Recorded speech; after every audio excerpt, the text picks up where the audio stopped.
motor aku ni. Weh, aku belum lepas servis motor ni. Aduh. Takkan bateri. Bateri baru. Minyak kot. Akulah cakap dah. Aku malah bagi member pinjam tu. Story bagi nak kaya. Status pakai Honda. Minyak pun tak pandai isi. Oh, betul lah. Weh, Nal. Weh, ni. Isi minyak jap. RM3. Kau nak pam berapa?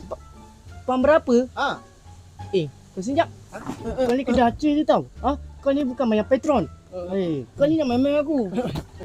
Relax ni. Musuh kat mulut kau dah. Cepat sikit. Ni tak boleh membazir ni. Sayang ni. Amalan syaitan. Bismillahirrahmanirrahim. Ngam.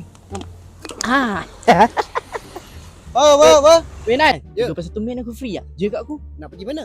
Kita pergi Majikau Music Fest. Weh, best. Ada Bang Fiz. Bang Fiz? Sekejap, aku tak ingat lah tapi ada ramai gini. Nampak ni, OAG. Yang paling best tau, Mak Leha. Ikut. Mak Leha yang janda tu. Fiz. Macam mana kau beli tiket? Aku beli dekat online je, dekat Mak Leha ni. Ticketempire.com.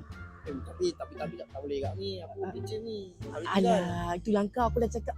Tak payah kerja sini, kerja dengan aku je. Kerja dengan kau? Senang. Kerja macam mana tu? Betul. Ikut. Boleh tak? Kau berhenti, kau kerja dengan aku. Jom. Aku macam dangam ni. Atas ni. Ni banyak lagi ke Mi?